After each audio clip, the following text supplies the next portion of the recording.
Hello les amis, je suis ravie de vous retrouver aujourd'hui dans une nouvelle vidéo. Aujourd'hui, on va réaliser ensemble une nouvelle technique make-up. Alors, c'est pas vraiment une nouvelle technique, mais disons qu'elle a fait le buzz récemment sur les réseaux sociaux, notamment sur TikTok. Peut-être que vous en avez déjà entendu parler. Aujourd'hui, on va tenter la méthode de l'underpainting. Donc, c'est une méthode qui a été relancée, remise au goût du jour, on va dire, sur les réseaux sociaux grâce à Marie Phillips, qui est une make-up artiste qui s'occupe notamment de Hailey Bieber et Kendall Jenner. Donc, elles ont toujours des teints hyper frais, hyper beaux, quoi. Ça fait rêver. Du coup, elle a partagé sa technique. Alors, je vous avouerai que sur son TikTok, j'ai un peu du mal à suivre. Ça va un petit peu vite pour moi. J'ai un peu de mal à voir toutes les étapes correctement. Du coup, j'ai trouvé une autre vidéo et c'est la vidéo de Christelle, donc French Touch of Makeup, qui a partagé sa méthode à elle de l'underpainting et franchement, c'est plus clair pour moi. Donc, je vais essayer de suivre ces étapes pas à pas. Et on va voir ce que ça donne. Si vous ne connaissez pas cette méthode, en fait, ça bouleverse un petit peu les codes pour réaliser son teint. On a toujours l'habitude d'appliquer son fond de teint, l'anti-cerne, enfin bref, voilà. Il y a un certain ordre qu'on respecte à chaque fois.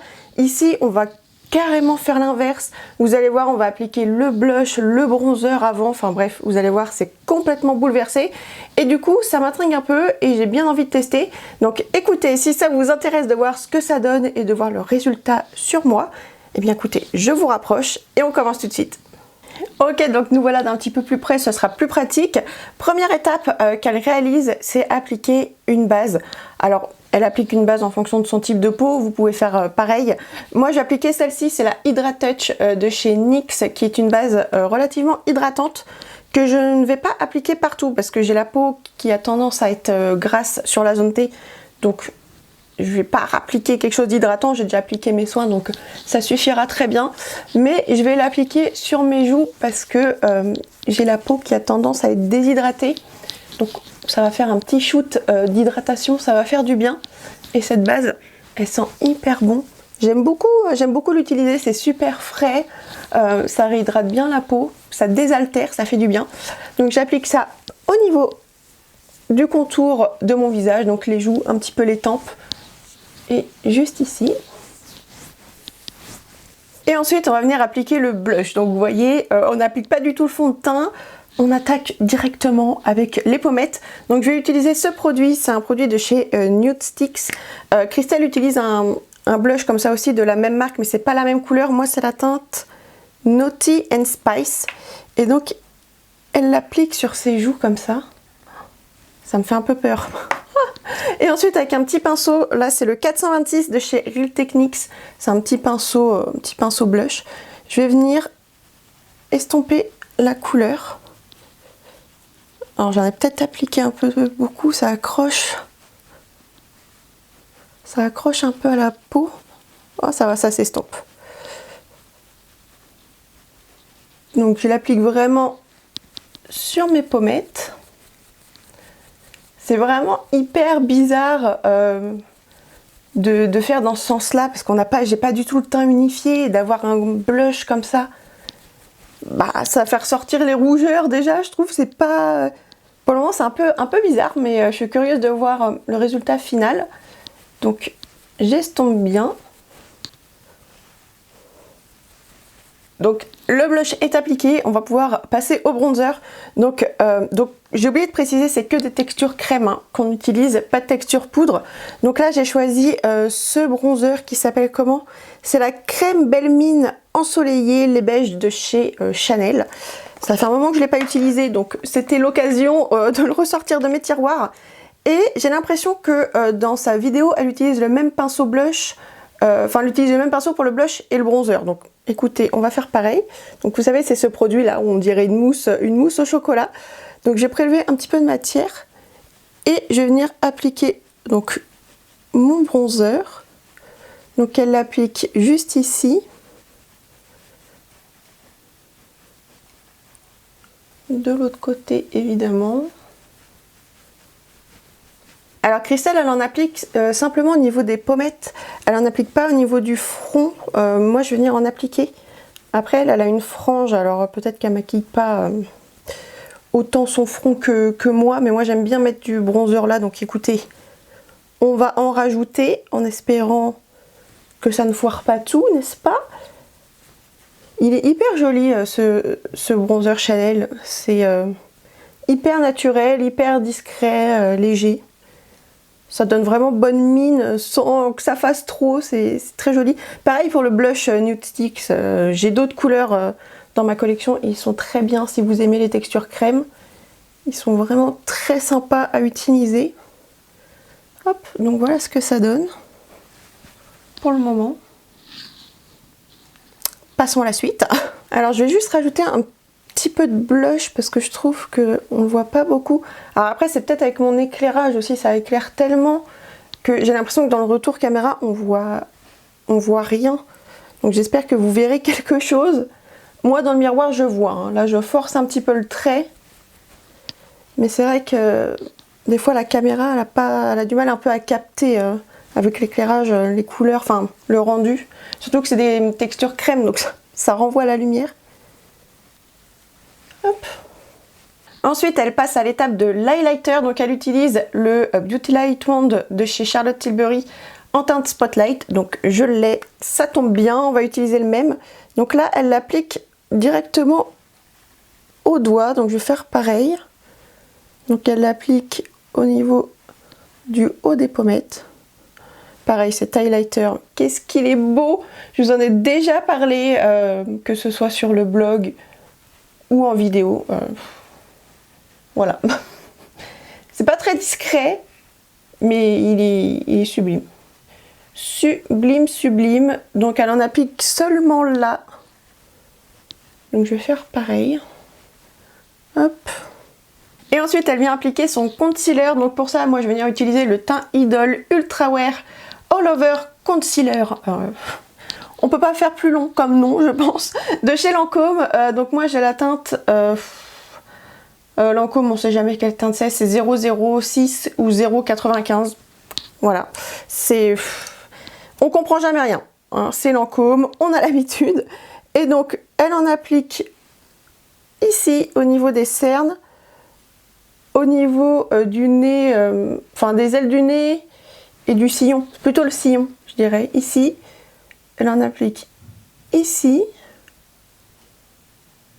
au niveau du front, et elle en applique un petit peu ici.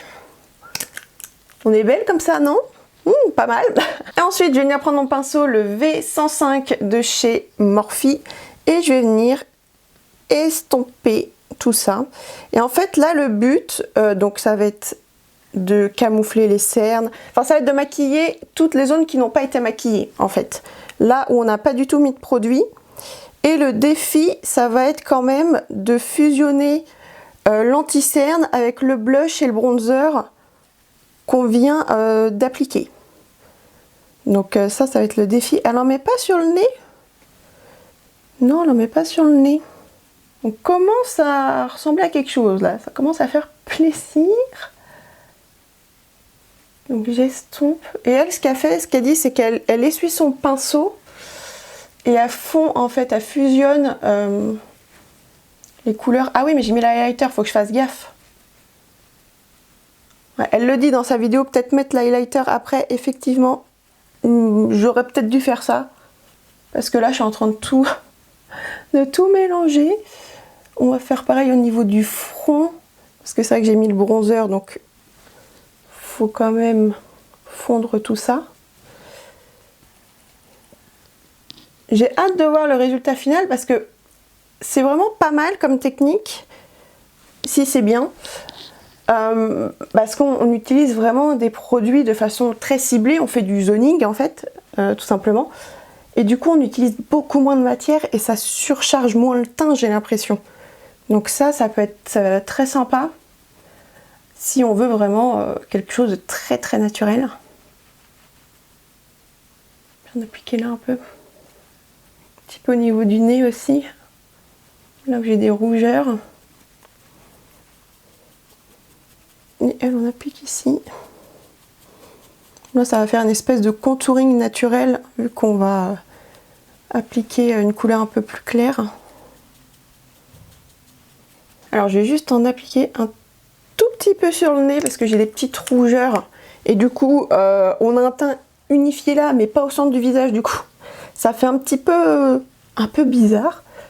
Donc j'ai juste en appliqué un petit peu, j'en ai appliqué un peu beaucoup. C'est vrai que cet anti-cerne, il s'étire vachement, donc il n'en faut pas beaucoup. Mais ouais, ça fait mieux, ça unifie. Hop, j'en applique un petit peu là. Parce que souvent on a des ombres ici au niveau des yeux là. Enfin moi surtout. Hop. Ok, donc voilà ce que ça donne. J'ai rajouté un tout petit peu de correction ici parce que j'avais un petit bouton. Et au niveau du rendu final, eh ben, écoutez, c'est super joli. Je ne sais pas ce que vous en pensez, mais là dans le miroir en fait c'est hyper fin, c'est hyper léger, hyper naturel et ça donne un effet hyper frais, hyper bonne mine, c'est hyper joli. Je vais peut-être baisser, alors attendez, je vais baisser un peu la luminosité, peut-être que vous verrez mieux. Parce que là c'est vrai que c'est vachement fort. Est-ce que vous voyez mieux ou pas? Vous voyez, c'est hyper fondu. J'avais un peu peur que ça fasse des barres, vous voyez, que ça fasse un peu clown, honnêtement. Mais pas du tout. Tout s'est hyper bien fondu ensemble. Et je me rends compte que, en fait, le visage n'a pas forcément besoin de tout un tas de produits. C'est vrai que moi, j'ai l'habitude de mettre mon fond de teint un peu partout, avec le blush, le bronzer par-dessus. Mais finalement, il n'y a peut-être pas besoin d'autant de quantité, vous voyez? Donc ouais, c'est hyper joli. Je vais me rapprocher. Vous voyez comment c'est fondu? C'est trop beau. Je suis trop fan, franchement, j'adore. Ok, donc maintenant je vais terminer quand même mon teint. J'ai besoin d'une certaine matité. Personnellement, surtout au niveau de la zone T, je vous l'ai dit, j'ai la peau qui brille. Mais en ce moment, j'ai une peau grasse, c'est abominable.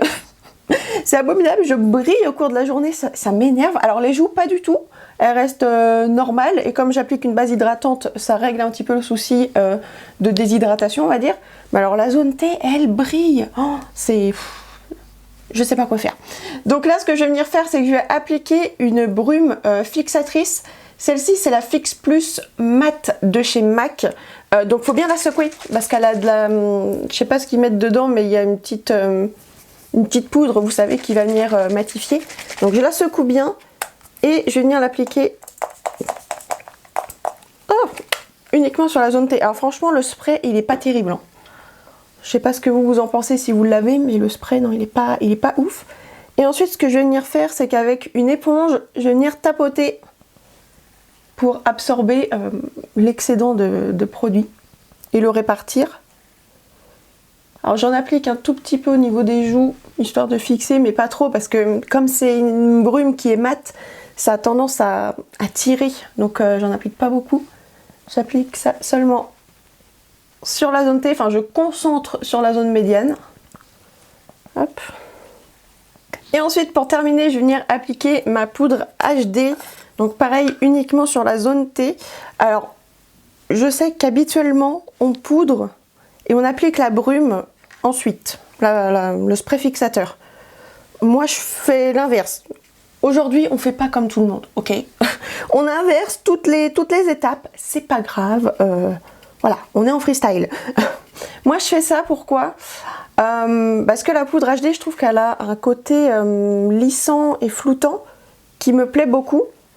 Et du coup, si je l'applique avant le spray, comme ça fusionne toutes les matières, je perds ce côté un petit peu lissant, vous voyez. Et du coup, je trouve ça dommage. Donc en fait, j'applique mon spray, j'attends qu'il sèche, et ensuite j'applique ma poudre, donc uniquement sur des zones stratégiques. Donc au niveau du front, surtout entre les sourcils, vous savez, j'ai horreur de briller là, ça m'énerve. J'en applique également ici, là où il y a des pores en fait, parce que je brille pas mal ici. Donc j'en applique là, sur les ailes du nez également, les contours du nez aussi. Pas sur l'arête, parce que ça donne un petit côté glowy, l'effet brillant du du concealer, donc ça je laisse. Le sillon nasogénien, un petit peu ici aussi. Et bien sûr, le menton. Et voilà les amis, j'espère que cette vidéo vous aura plu et surtout qu'elle pourra vous être utile. Écoutez, moi je suis hyper impressionnée par cette technique de l'underpainting. Franchement, je savais pas trop à quoi m'attendre de cette méthode. Je me suis dit que je sais pas si ça allait convenir à mes attentes ou quoi. Et finalement, vous voyez, c'est hyper léger, hyper naturel.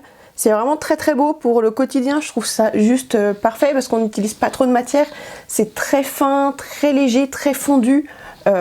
C'est juste hyper beau, je trouve. Après, est-ce que je vais adopter la méthode dans mon quotidien? Je sais pas, je pourrais pas vous dire. En fait, ça bouleverse tellement toutes mes habitudes que je sais pas si j'arriverai à penser à appliquer le blush avant. Vous voyez, faudrait vraiment que j'y pense et que je prenne l'habitude. Parce que moi en fait je commence toujours par mon fond de teint, je prends mon fond de teint, voilà, j'en applique, j'enchaîne avec le concealer, le blush, etc. Du coup pas du tout dans le même ordre qu'ici. Du coup je sais pas. En plus je viens de tilter mais on n'a pas du tout appliqué de fond de teint en fait. Bah non, il n'y en a pas eu besoin. Donc ouais, je sais pas, faudrait que je prenne l'habitude, mais en tout cas j'aime beaucoup le résultat et de temps en temps pourquoi pas, je pense que ça peut être très sympa à faire. D'ailleurs n'hésitez pas vous à me dire dans les commentaires si vous avez déjà essayé cette technique ou si à la suite de cette vidéo vous tentez, n'hésitez pas à revenir dans les commentaires à me dire ce que vous en avez pensé, si ça vous a plu, si ça vous a convenu ou quoi. Je serais très curieuse de savoir ce que vous en pensez.